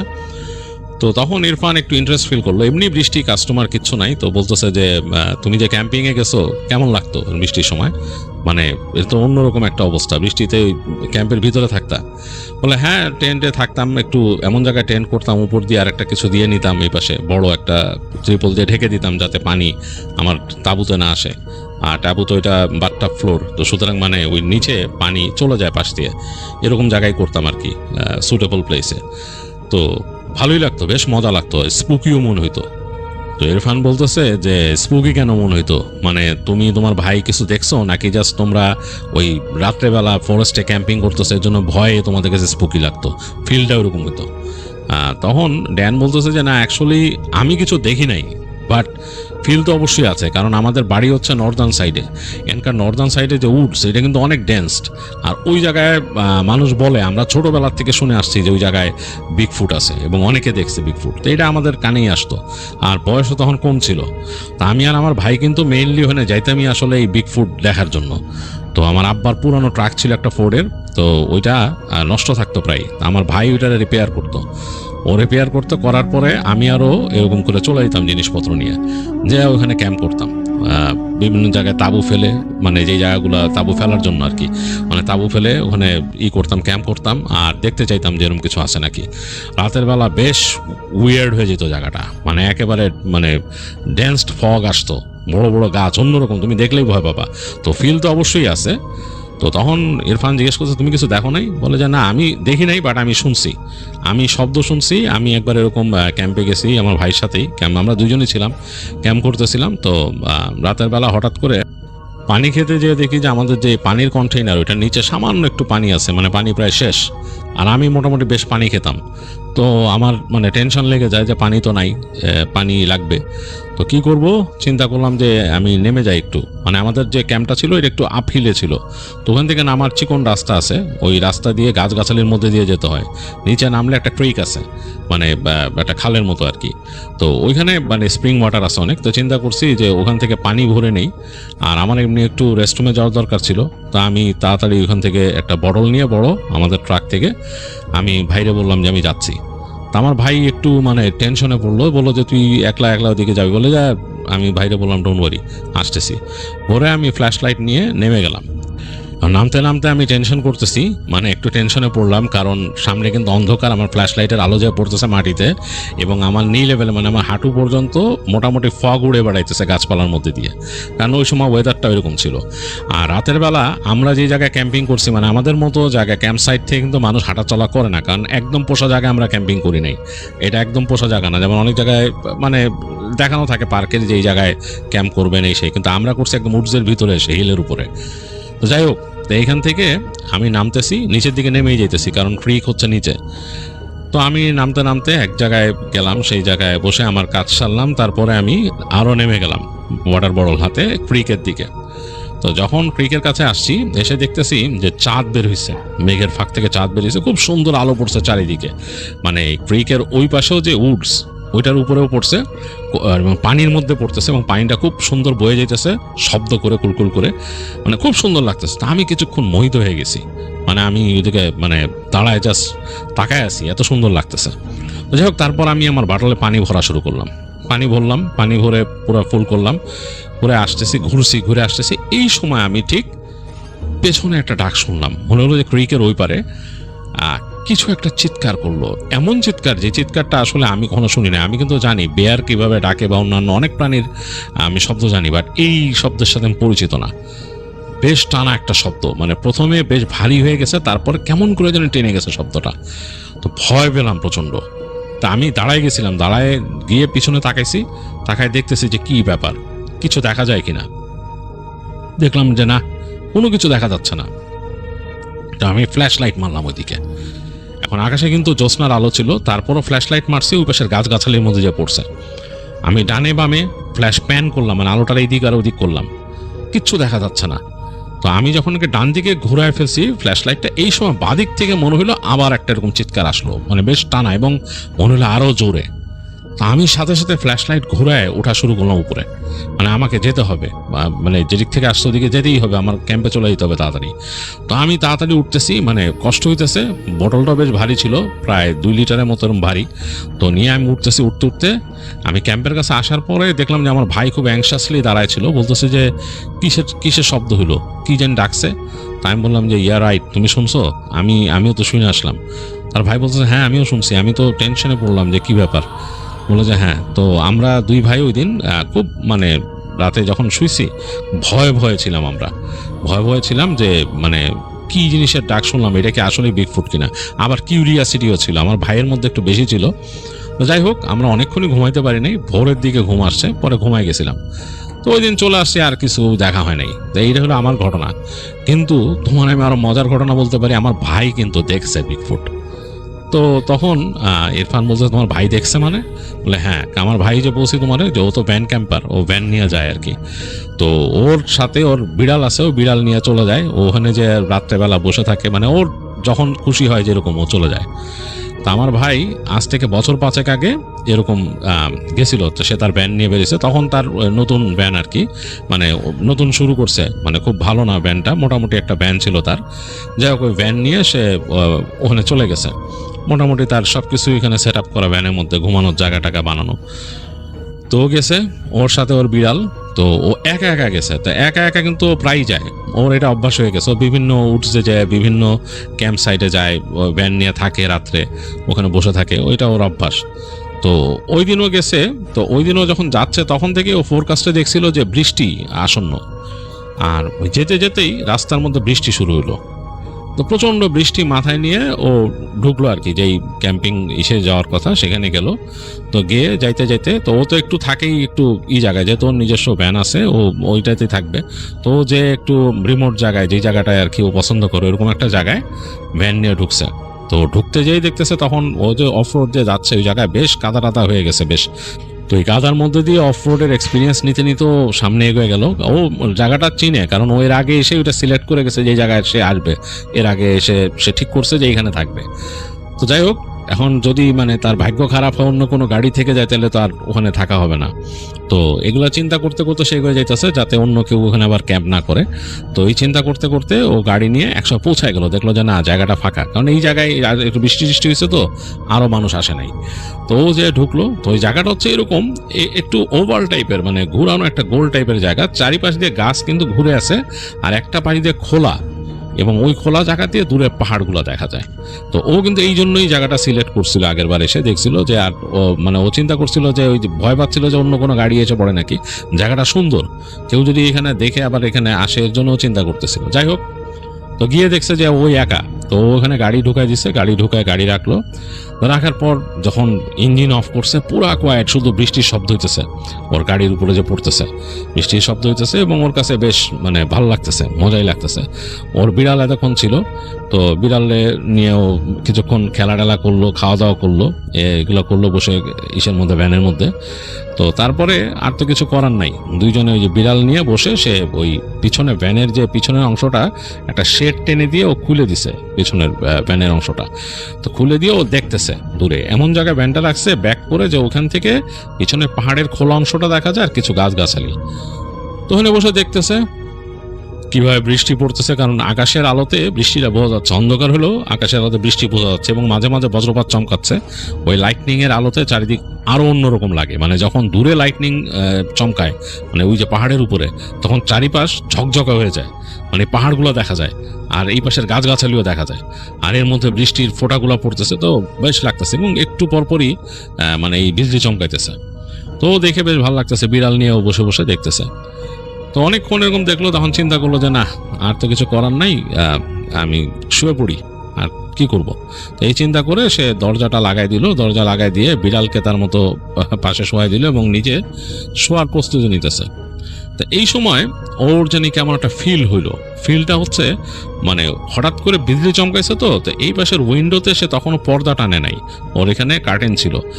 তার কাছে মনে হইলো গাছগাছালির মধ্যে দূরে কিছু একটা সে দেখলো, মানে কেউ একটা মানে ফিগারের মতো দাঁড়ায় আছে। তো অবাক হলো, মানে বিদ্যুতের ফ্ল্যাশে দেখছে তো জিনিসটা আসলে ক্লিয়ার হয় নাই। ও ভালো মতো আবার দেখার চেষ্টা করলো যে নেক্সট ফ্ল্যাশে দেখা যায় কিনা। তো পরবর্তী অনেকক্ষণ পর যখন আবার বিদ্যুৎ চমকাইছে, দেখলো যে না, কিছু নাই। তো চিন্তা করলো আমি কি এটা কি কল্পনায় দেখছি। তো এই চিন্তা করতে করতে সে আবার নিজের জিনিসপত্র গোছাইতেছে। তো এর মধ্যে কিন্তু বিজলি চমকাইতেছে, তো সবকিছু রেডি করছে, এখন পর্দাটা টানবে। তো লাস্টের বার যখন কার্টেন টানতে গেছে, তখন ও আবার ফ্ল্যাশে দেখলো, মনে হলো ওইখানে কে দাঁড়ায় আছে, এবং মনে হলো বেশ লম্বা একটা মানুষ দাঁড়ায় আছে, বেশ উঁচু এরকম।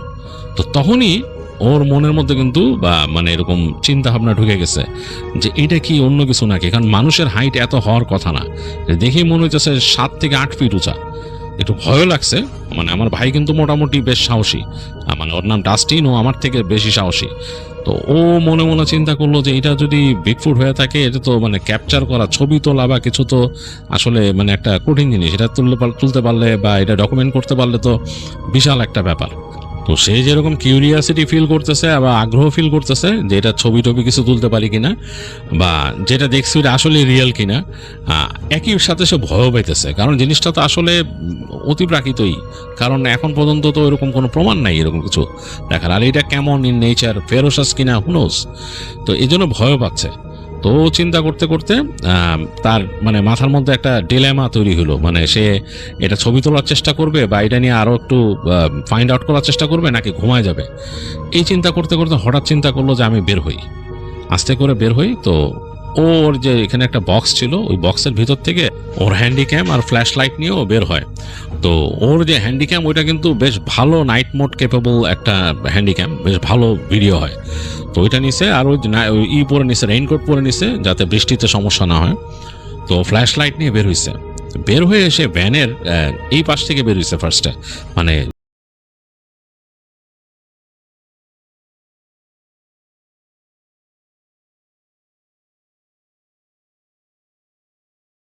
সে জাস্ট বের হয়ে ক্যামেরাটা ওইদিকে তাক করে ধরবে, হ্যাঁ, দেখবে যে ওখান থেকে কিছু দেখা যায় কিনা।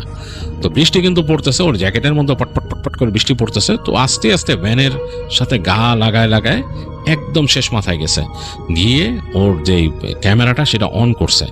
অন করে সে আস্তে করে ক্যামেরার লেন্সটা ওদিকে তাক করছে, করে সে তারপর তাকাচ্ছে। তো ওর নিজের চোখে তো এত ভালো দেখতে পারতেছে না, ক্যামেরার যে ফ্ল্যাপ খুলছে, যে মনিটর ফ্ল্যাপ, ওইটাতে ও দেখতেছে, আবার ওইটাকে আড়ালও দিতেছে ওর হাত দিয়ে, যাতে পানি বেশি না লাগে। ওইটা মানে মানে ওয়াটারপ্রুফ ছিল, তারপরও সে হাত দিয়ে ওটাকে আড়াল করতেছে দেখার জন্য। তো ওই ক্যামেরার যে মনিটর, ওটার মধ্যে দেখা যাচ্ছে যে ওই জায়গার গাছপালাগুলা, যেই জায়গাতে ও ফোকাস করছে ওখান থেকে দেখা যাচ্ছে গাছপালাগুলো নড়তেছে, ওইখানে কিছু দেখা যাচ্ছে না। মানে পুরা নর্মাল বৃষ্টির পানি হালকা হালকা পড়ছে, তখন কিন্তু খুব ভারী বৃষ্টি না, ড্রিজলিং রেইন হচ্ছে। তো চিন্তা করলো আমি কি যাবো নাকি ওইখানে। এই চিন্তা করে তার ভয় লাগা শুরু করলো, বেশ ভয় পেতেছিল ডাস্টিন। তো তারপরও একসময় কিউরিয়াসিটি আসলে বেশি পেয়ে বসছে। তো ডাস্টিন আসলে একা একা থাকে, তো ওই জায়গায় একা একা বিভিন্ন সময় ক্যাম্পিং করে, শুধু এইখানে না, আরও অন্যান্য জায়গায়ও যায়। তো এই কারণে ওর সাহস একটু বেশি। তো আস্তে আস্তে হাঁটা শুরু করলো, ফ্ল্যাশ লাইটটা জ্বালে না, ওই রাতের আলো যতটুকু পড়তেছে এর মধ্যে দিয়ে হেঁটে হেঁটে ওই যেই জায়গায় সে ফিগারটা দেখছিল ওই জায়গায় যে পৌঁছায়। এখন ওই জায়গায় পৌঁছানোর পর ওর গা ছমছম করতেছিল, কারণ কি, ও এই জায়গায় কিন্তু দেখছিল বিশাল ফিগারটা। তো ও চিন্তা করতেছে যে মানে এখানে কিছু আছে নাকি, আমাকে দেখতেছে নাকি, মানে এম আই বিং ওয়াচড, মানে কোনো জায়গা থেকে আমাকে দেখতেছে নাকি, এরকম চিন্তা করতে করতে আরো সামনে এগিয়ে যায়। তো দেখতেছে এখানে গাছগাছালির ডেন্সিটিটা একটু কম, মানে গাছগুলো একটু ফাঁকা ফাঁকা, বেশ দূরে দূরে। তো ও আস্তে আস্তে ঢুকে যায় ওই গাছগাছালির মধ্যে, আর চিন্তা করতেছে। তো ক্যামেরাটা অন করে আবার মাঝে মাঝে গাছের উপর দিকে ফোকাস করতেছিল, যে উপরে কিছু আছে নাকি। অনেক সময় দেখা যাচ্ছে অনেক সাইফাই সিনেমা বা ইত্যাদিতে দেখা যায় গাছের উপরে এরকম ঝুলে থাকে, এগুলা চিন্তা করতেছিল, মাথার মধ্যে অনেক রকম চিন্তা আসে। তো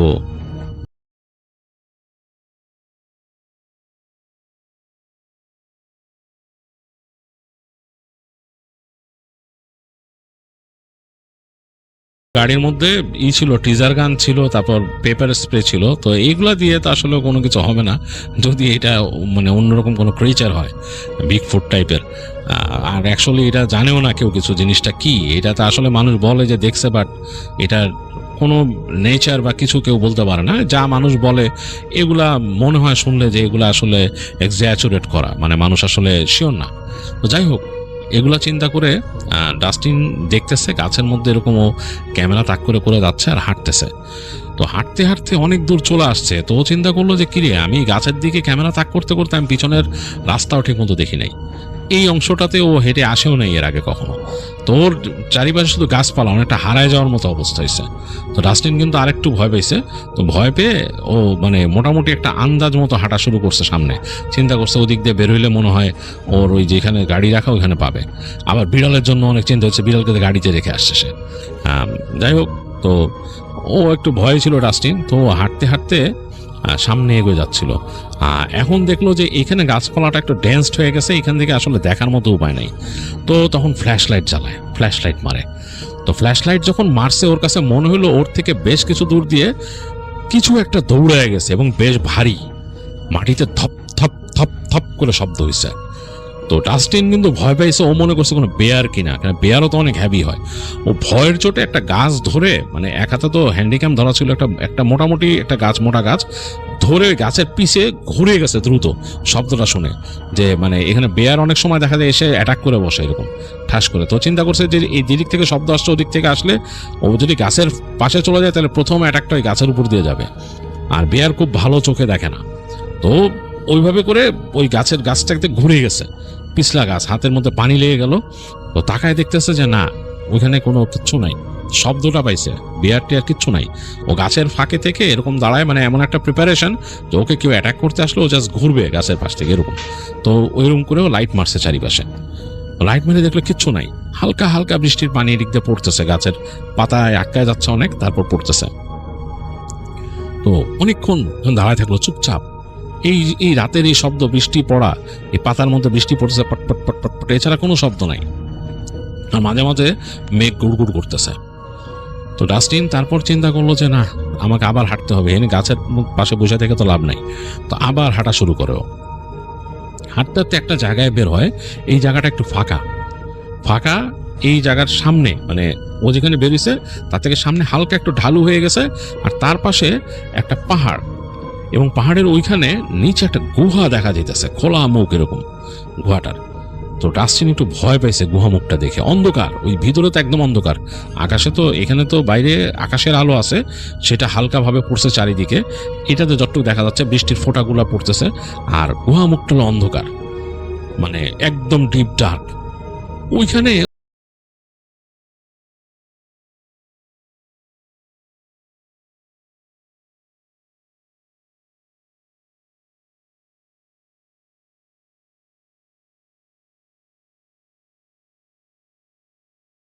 ক্যামেরা অন করলো, কিন্তু একটা শব্দ হয়, যখন সুইচ টিপে টিপ করে একটা শব্দ হয়।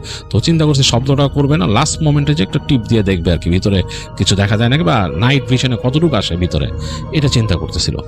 তো হাঁটতে হাঁটতে গুহার থেকে মোটামুটি কাছে চলে আসছে ডাস্টিন। এসে সে ক্যামেরাটা তুলছে, মানে টিপ দিবে। এই সময় সে গুহার মধ্যে দেখলো যে একজোড়া লাল কিছু চোখের মতো জ্বলে উঠলো, মানে দুইটা চোখের দূরত্ব মোটামুটি বেশ খানিকটা আছে, মানে বোঝা যাচ্ছে যে এই চোখের মালিক, তার মাথা অনেক বড়, মানে চোখটা এরকম খুলছে, জ্বলন্ত চোখ, মানে জল জল জল করতেছে। ওইটা দেখে ডাস্টিন আসলে সাহস রাখতে পারে না, ওই ক্যামেরা অন করতে ভুলে গেছে, ঘুরে দৌড় দিল ওখান থেকে। ও দৌড়াইতেছে, ও ভয় পাচ্ছে যে পিছনে পিছনে দৌড়ে আসতেছে কিনা কেউ। এই দৌড়াইতে দৌড়াইতে দৌড়াইতে দৌড়াইতে সে মানে মানে কোনো দিশা হারায় ফেলছে, মানে তার মানে মনে হচ্ছে যে তার ভিতর থেকে তার লাংস বের হয়ে আসবে, এত কষ্ট। দৌড়াইতে দৌড়াইতে অনেক দূর দৌড়াইছে, কোনো দিক পাইতেছে না। তারপর কি মনে করে সে বাদিকে দৌড়াইলো, চিন্তা করলো আচ্ছা এইদিকে যাই, মানে একটা মানে র্যান্ডম দিক, বাদিকে দৌড়াইলো। দৌড়াইতে দৌড়াইতে ফ্ল্যাশ লাইট মারতেছে, আবার সামনে দেখতেছে গাছপালার মধ্যে দিয়ে। এরকম করতে করতে এক জায়গায় তার চোখ পড়লো দূরে, গাছপালার ফাঁক দিয়ে ওইদিকে যে দেখা যাচ্ছে দূরে কিছু একটা দাঁড়ায় আছে, মানে কোন একটা কিছু। তো আরেকটু সামনে যেতে বুঝলো যে ওইটা ওর ভ্যান। তো দৌড়ায় তাড়াতাড়ি ফাঁকা জায়গা দিয়ে বেরোয় আসছে ভ্যানের কাছে। এসে তো মানে ও থ্যাঙ্কস গড মনে মনে বলতেছে, মানে বলতেছে আই শুডন্ট হ্যাভ গান দেয়ার, এটা ভাবতেছে ভাবতে ভাবতে যে সে আস্তে করে তার ভ্যানের দরজা খুলছে। তো দরজা খুলতে ভিতরে কেবিন ল্যাম্প জ্বলে উঠছে। তো জ্বলার পর দেখতেছে যে বিড়াল বিছানায় মাথা নিচু করে শুয়েছিল চুপচাপ।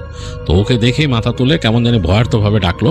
তো তাড়াতাড়ি যে বিড়াল ওই তার জ্যাকেট খুলে ফেলছে, খুলে বিড়ালটা খুলে নিল, নিয়ে ঢুকলো, ঢুকে দরজা লাগাই দিল। ও দেখতেছে বিড়ালটা ভয় পাইছে বেশ, সে বুঝতে পারছে বিড়ালটা ভয় পাইছে। কেন এত ভয় পাইছে বুঝলো না, মানে বিড়াল তো কিছু দেখার কথা না এখান থেকে, আনলেস ও যদি জানলা দিয়ে তাকায় থাকে। দেখলো যে হ্যাঁ পর্দা তো ও টানে নাই, পর্দা সরানোই ছিল, বেশ খানিকটা সরানো। তো কিছু দেখছে কিনা কে জানে, চিন্তা করতেছে। তো বিড়ালটারও জাস্ট পিঠে হাত বুলাই দিয়ে বলছে যে মানে রিল্যাক্স রিল্যাক্স বলে, যে মানে ঘুম বাড়ায় দেওয়ার চেষ্টা করছে, বিড়ালটারে শোয়াই দেওয়ার চেষ্টা করতেছে। তো অনেকক্ষণ বসে থাকলো, বৃষ্টি কিন্তু টুপ টুপ টুপ টুপ খুব আস্তে আস্তে পড়তেছে। একবার চিন্তা করলো যে এখান থেকে সরে যাবে কিনা। তো চিন্তা করলো যে এখন যে অবস্থা, রাস্তায় নিশ্চয়ই আরও পানি টানি জমছে, এর মধ্যে যাওয়াটা রাত হয়ে গেছে, বেশ রাত, বেরোনটা ঠিক হবে না। এর থেকে এক কাজ করি, সকালে যাই, আমি সব পর্দা টর্দা টেনে শুয়ে পড়ি। এই চিন্তা করো, মেকশিওর করলো যে ও লক টক সব করা আছে কিনা, দরজা টরজা সব লক আছে নাকি। তো জ্যাকেটটা আগেই চেঞ্জ করে রাখছে। তো নিজের জাস্ট প্যান্টটা চেঞ্জ করে ও পর্দা টর্দা ভালো মতো টেনে দিয়ে বিছানায় শুয়ে পড়লো। তো ডাস্টিন বিছানায় শুয়ে অনেকক্ষণ তার ঘুম আসতেছে না, কারণ এই টিপ টিপ বৃষ্টির শব্দ আসতেছে, আর ওই যে মাথায় টেনশন যে ও কি দেখলো এটা চিন্তা, অনেকক্ষণ ঘুম আসতেছে না। তো এক সময় ওর এসে গেছে, তন্দ্রার মতো এসে গেছে, মানে ঘুম, মানে চোখ লেগে আসছে, ঘুমায় যাবে। এই সময় হঠাৎ করে মনে হলো যে ওর বিড়াল গড়গড় করে ডাকতেছে, আর কেমন জানি বিড়াল যেরকম মারামারি করলে যেরকম শব্দ করে, ম্যাও এরকম করে, এরকম করতেছে, বেশ মানে গড়গড় করে শব্দ করতেছে, আর বেশ গলার ভেতর থেকে শব্দ করতেছে। তো জাস্ট তাকায় দেখতেছে, তখন কিন্তু ভেতরের ওর যে কেবিন ল্যাম্প বন্ধ করা, এই পর্দার ফাঁক দিয়ে হালকা আলো আসতেছে, ওই রাতের আলো। এর মধ্যে দেখতেছে ওই জানালার দিকে তাকায় বিড়ালটা ম্যাও ম্যাও করতেছে। তো পেছনের যে ওর ছিল, মানে হ্যাচটা ছিল, ওই হ্যাচের যে মানে ইটা পেছনের যে উইন্ডশিল্ডের মতো, হ্যাচের রেয়ার উইন্ডশিল্ড যেটা, ওইটা কিন্তু ও জাস্ট একটা হালকা পাতলা একটা দিয়ে দিছিল ফিল্টারের মতো, ওখানে পর্দা দেয় নাই, কারণ ওই দিনের বেলা তখন হালকা একটু আলো আসা দরকার। তো রাতের যে আলোটা ওইটা কিন্তু এখান থেকে দেখা যাচ্ছে, বাইরের অংশ ওই ফিল্টার ভেদ করেও খানিকটা দেখা যাচ্ছে। তো দেখতেছে বিড়ালটা ওই আলোতে, ওই হালকা আলো রুমের মধ্যে, ওই তার ওই ইসের মধ্যে, ভ্যানের মধ্যে, ওই হালকা আলোতে চোখে যতটুকু শুয়ে আসছে, এর মধ্যে ডাস্টিন দেখতেছে যে ওর যে ওই পিছনের যে রেয়ার উইন্ডশিল্ড যেটা আছে, ওইটার মধ্যে কিছু একটা হয়তো সামনে আসলো, মাথা, একটা মাথার মতো, এবং মাথাটা বেশ বড় বোঝা গেল। মানে রাতের ওই যে রাতের আলো যতটুকু পড়ছে ওইটা তো ওই জায়গাটা কভার করছে, তো ওই জায়গায় যখন মাথাটা আসছে একটা ছায়া তৈরি হয়েছে। তো ও দেখতেছে যে ওই মাথাটা সামনে আসছে, উইন্ডশিল্ডের একদম সামনে, বেশ বড় একটা মাথা, একটা এরকম কালো রঙের আসছে এরকম। আর ওর বিড়াল ওইটার দিকে তাকায়, মানে একদম গলার ভেতর থেকে শব্দ করতেছে এবং সে ভয় পাইছে। তো ডাস্টিন বিড়ালের গায়ে হাত দিয়ে দেখে বিড়ালটা কাঁপতেছে লিটারালি ভিতরে, এবং তার লেজ এরকম ফুলে গেছে, সে বুঝতে পারছে। তো এইরকম অ্যাটাকিং শান্ত বিড়াল হয় না, প্রচন্ড ভয় পেয়ে অ্যাটাকিং হয়েছে বিড়ালটা। তো ডাস্টিন বিড়ালের গায়ে হাত দিয়েছে, বলাইতেছে, কিন্তু বিড়াল মানতেছে না, সে এরকম করতেছে। এবং ডাস্টিনের প্রচন্ড ভয় লাগলো, কারণ সে ফিল করলো যে একটা এরকম মাথার মতো কিছু একটা এসে তার গাড়ির রেয়ার উইন্ডশিল্ডের মধ্যে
সামনের রাস্তাটা মানে ভিজা, পানি অনেকটাই জমে গেছে এদিক দিয়ে। তো আন্দাজে, মোটামুটি আন্দাজেই সে ঘুরায় সামনে বের হয়ে আসছে, প্রচন্ড ভয় পেয়েছে সে। এবং যখন সে ওই দিক দিয়ে বের হয়ে যায় ঘুরে, তখন পিছনে মনে হলো যে বিশাল জোরে একটা প্রাণীর ডাক। তো জাস্টিন বলছে যে এই ডাকটা জাস্ট লাইক ওই যে আমি সহ ছোটবেলায় শুনছিলাম, মানে আমি যখন আরো ছোট ছিলাম, আমরা যখন গেছিলাম, যেই ডাকটা শুনছিল সেই ডাকটাই আরো লাউড, আরো কাছের থেকে সে শব্দটা পাইছে। তো ডাস্টিন তাড়াতাড়ি ওখান দিয়ে রাস্তা দিয়ে ঘুরে আসতেছে, এবং তার কাছে মনে হলো ওইটা জিনিসটা ডাকতে ডাকতে তার কাছাকাছি চলে আসতেছে, মানে সাউন্ডটা আরো লাউড হইতেছে, ওনার কাছাকাছি চলে আসতেছে। তো ও পিছনের দিকে তাকায়, ওই যে তার ইসে কিছু দেখতে পাচ্ছে না আলো আধারির মধ্যে। তো একটা জায়গায় এসে আলোটা বেশ ছড়ায় পড়ছিল রাস্তার দুই পাশে, মানে তার যে হেডলাইটের আলো এটা এইভাবে ছড়ায় গেছে গাছে যে পিছনের অংশটা একটু আলোকিত হয়েছে, আর এর মধ্যে সে ব্রেক করছিল। এই টেইল লাইটের আলোতে আর এই লাইটের ছড়ানো আলোতে কিছু একটা মনে হয়েছে বেশ বড় সাইজের, মানে 8-9 ফিট হবে। তার যে ভ্যান ছিল, ভ্যানের উচ্চতা হবে এরকম, দুইটা হাত উঁচা করে এরকম করে সাউন্ড করতেছে, মনে হলো একটা অবয়বের মতো। তো ডাস্টিন আসলে মানে ও থামার তো প্রশ্নই আসে না, ও কাদার মধ্যে দিয়ে চালায় যেভাবে পারে, উঠে এসে মেন রাস্তায় উঠছে। ওইখান থেকে, মানে মেন রাস্তা মানে ওই যে ওই ক্যাম্পের ওই ফরেস্টের রাস্তায়, সেখানে উঠছে। ওইখান থেকে উঠে সে চালায়, ওই রাত্রেবেলায় বের হয়ে গেছে একদম মেইন রোডে যে সে মানে খুব ফাস্ট চালায় সে একেবারে, মানে আমাদের বাবার যে বাড়ি, আমার আব্বা আলাদা থাকতো, তো ওই বাড়িতে চলে গেছে। ডাস্টিন আব্বার সাথে থাকতো না, ও আলাদা থাকতো, তারপরও সে আব্বার বাসায় চলে গেছে। তো যাওয়ার পর পার্কিং লটে গাড়ি পার্ক করে সে সমানে হং করতেছিল। তো হং করাতে আমার আব্বা আবার খুব একটু রাগী মানুষ, রাগ করে বেরিয়েছে, মানে হুজ দেয়ার বলে কি ব্যাপার বলে ডাস্টিনের গাড়ি দেখে সে চিন্তা করলো যে কি ব্যাপার, ও এরকম হং করতেছে কেন। তো আব্বা বেরোয় আসছিল বাসা থেকে, বেরোয় আসার পরে ডাস্টিন তখন গেট খুলে ফেলেছে। তো আব্বা জিজ্ঞেস করলো কি হয়েছে, তখন সে আব্বাকে বললো যে এরকম ঘটনা সম্পর্কে। তো আব্বা ওর সাথে রাগারাগি করলো যে তোমারে কে বলছে রাত বিরাইতে ক্যাম্পিং করতে, তুমি তো একটা মানে সিক মানুষ হয়ে যেতেছো, দিনের রাত্রে দিন নাই রাত নাই তুমি ভ্যান নিয়ে ঘুরো আর এদিক ওদিক যাও, মানে হোয়াট ইজ দ্য ক্যাচ। মানে আমার আব্বার কিছু ব্যবসা বাণিজ্য ছিল, ওগুলো দেখতে বলছিল ডাস্টিনরে, তো ওগুলোর দিকে ওর মন ছিল না একদম। তো আব্বা রাগারাগি করলো। তো যাই হোক ডাস্টিন পরে চলে আসে। তো এই ঘটনা তো আব্বা শুনছে এবং আমার ফ্যামিলির আরও আমার কাজিনরাও শুনছে, আমি তো শুনছি। তো আমার ভাই কিন্তু এই জিনিসটা দেখছিল, এবং দ্যাট ইজ দ্য ক্লোজেস্ট মানে আমার ভাইয়ের এক্সপিরিয়েন্স যে এরকম অতিলৌকিক কিছু দেখার, এবং দ্যাট ইজ স্কেরি। তো এই ঘটনা ইরফান শুনতে তাদের তখন অলরেডি আলো বের হয়ে গেছে, মানে ভোর হয়ে গেছে। তো তো তখন ওই ড্যান বলল যে আমার আরও ট্রিপ মারতে হবে, আরও অনেক ডেলিভারি আর সাইট আছে, যেতে হবে। তো যাই হোক, তোমার এই ঘটনাটা বললাম, এরকম ঘটনা যদি তুমি লাইক করো, আরও এরকম ঘটনা পেলে তোমাকে আমি বলবো। বলে ইরফানের কাছ থেকে ড্যান বিদায় নেয়। আর ইরফান বেশ ফ্যান্টাসাইজ হয়ে যায় চিন্তা করে যে কেমন লাগবে। তো ইরফান অনেকদিন চেষ্টা করছে, তার পরিচিত কিছু বন্ধু বান্ধবকে বলছে যে চলো আমরা যে উডসে যাই, মানে ওই নর্দার্ন সাইডে না যেতে পারলেও মোটামুটি এখানে যেসব ক্যাম্পিং গ্রাউন্ড আছে ওখানে যাই। তো রাজি করাইতে পারে না, ওখানকার পরিচিত যারা আছে তারা কেউই নাকি যেতে চায় না ওইখানে। দে আর স্কেপটিক, মানে এইসব ব্যাপারে তারা রাজি না। তারা বলে যে আমরা দিনে কোথাও যাই, পিকনিক করে চলে আসি, মানে রাতে থাকবে না তারা। তো এই জন্য ইরফানের যাওয়া হয় নাই। ইরফান উইশ করে যে সে যদি কখনো সুযোগ পায় সে কারোর সাথে চলে যাবে, হয়তো ড্যান বা এরকম কারোর সাথেই কোনো একটা চান্স খুঁজে যাবে, যে ঘুরে আসবে এরকম জায়গায় একটা রাতে ওভারনাইট স্টে করলে কেমন লাগে সে এক্সপিরিয়েন্সটা সে নেবে। আর যদি কোনো কিছু সেখানে সে পায় সেটা সে জানাবে, বলছে যে পেলে কোনো ভিডিও ফুটেজ পেলে সেটাও পাঠাবে। তো এই ছিল ইরফানের কালেক্ট করা একটা ঘটনা।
নামাজ শেষে জিকির করলেন কিছুক্ষণ, তারপর ইশরাকের নামাজ পড়ে চলে গেলেন।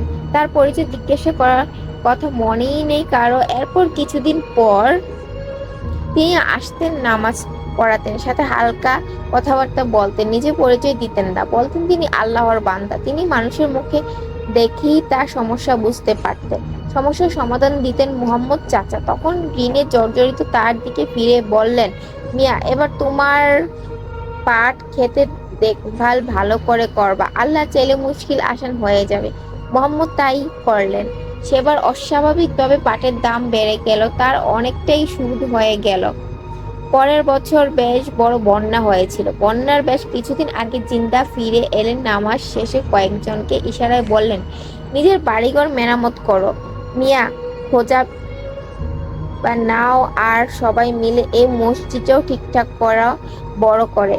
আল্লাহর ঘরের কাজ করলে অনেক নেকি পাবা। তারা সেভাবেই কাজ করে, বন্যায় তাদের তেমন কোনো ক্ষতি হয় না। মসজিদটা মেরামত করায় সেখানে অনেক মানুষ আশ্রয় নিয়েছিল। বন্যার সময় বেশ কয়েকজন অসুস্থ ব্যক্তি যারা বিভিন্ন রোগে ভুগছিল তাদের জিন্দা পীর একটা আতর মাখিয়ে দিতেন। সেই আতরের ঘ্রাণ অন্যরা পেত না, যাকে মাখানো হয়েছে সেই পেত। আস্তে আস্তে সে সুস্থ হয়ে যেত। গ্রামের মসজিদটার চারিদিকে অনেক গাছপালা ছিল, বড় বড় আম কাঁঠাল গাছ। গাছগুলোতে ফল হতো না, অনেক বয়স হয়ে গেছে। হয়তো এইরকম একটা কাঁঠাল গাছের নিচে মসজিদ মিয়া এর ছনের ঘর। একদিন ফজরের নামাজের পর জিন্নির বললেন, আব্দুল মজিদ মিয়া, তোমার ওই ঘরটা ওই গাছের নিচ থেকে সরাইয়া আরো উত্তরে নিয়ে যাও, ঠিক ওই আমলকি গাছটার নিচে। মজিদ মিয়া কথা আমলে নেয় না।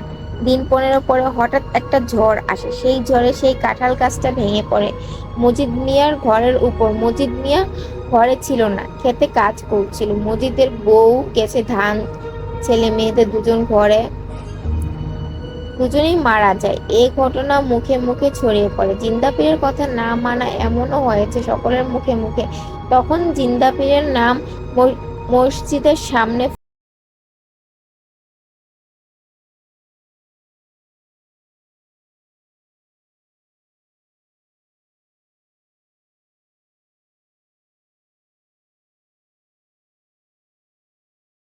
নেই। কিছুদিন লোকেরা অপেক্ষা করে, ক্ষান্ত দেয়। জিন্দা পীরকে এরপর আর কেউ কখনো দেখেনি। এরকম আরো অনেক ছোট ছোট ঘটনা আছে, সময় করে পাঠাবো ইনশাল্লাহ। ছোট বাট খুব চমৎকার একটা ঘটনা।